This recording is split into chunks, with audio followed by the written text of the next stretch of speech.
A stranger's holiday snap on Instagram, tagged in the golden cliffs of Cornwall, revealed my wife's laughing face beside a man I didn't know.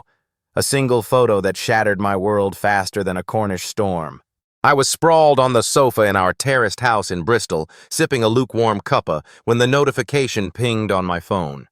It was a mutual friend, Sarah, liking a post from some bloke called Tom Hargreaves. Hashed Cornwall Adventures.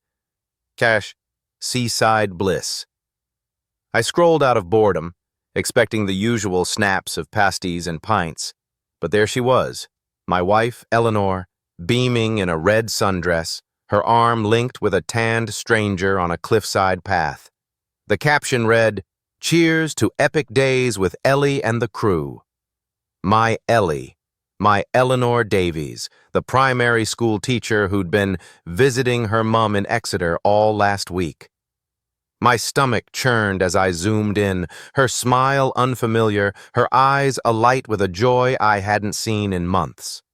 We'd been married 9 years, a proper British love story, met at a pub quiz in Bath, bonded over Marmite debates, and settled into a life of rainy Sundays and school fates. I'm Oliver Grayson, a 38-year-old accountant with a knack for dry wit, and Eleanor, 36, was my rock, or so I thought. Lately, though, she'd been distant. Late meetings, vague excuses, and a new perfume that didn't suit her. That photo, time-stamped 3 days ago, was the proof I'd avoided facing. Confronted her that evening over shepherd's pie, my hands trembling as I held up my phone. "Care to explain this, love?" I asked, my Bristol accent thickening with nerves. Her fork clattered to the plate, her face draining of color. "Oh, Ollie, it's not what you think," she stammered, but the lie crumbled under my stare. She confessed.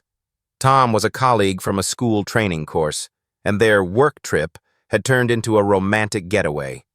They'd been sneaking off for months, using her mum as a cover. The photo was from a spontaneous hike, posted by Tom's oblivious mate. Tears streamed down her face as she begged me to understand, but the betrayal stung deeper than a rainy bank holiday. I moved out to a flat near the docks, the silence deafening without her chatter. Our friends took sides, and I buried myself in spreadsheets, avoiding the pitying looks at the pub. One night, scrolling through old photos of us at the Eden Project, I broke down, 9 years of memories tainted by her choice. Yet, a part of me missed her, the Eleanor who'd once danced with me in the kitchen to Radio 2. Months later, I agreed to meet her at a cafe in Clifton. She looked worn, her eyes red, clutching a letter she'd written. She apologized, admitting she'd lost herself in the affair, seeking excitement she felt our routine lacked. She didn't ask for forgiveness, just closure. I listened, my heart aching, but something shifted. I saw the woman I'd loved, buried under guilt. As we walked along the Avon Gorge that afternoon, the autumn leaves crunching underfoot, Eleanor spoke of rebuilding trust, not for us, but for the life we'd shared. The Cornish cliffs in that photo had exposed her lie, but they also led me back to this moment. I didn't take her back that day, but I held her hand briefly, feeling the weight of our past and the fragile hope of a future, perhaps not as husband and wife, but as two souls who'd once been each other's home, now learning to let go with love. The Bristol wind carried my tears away, a silent promise to heal, together or apart.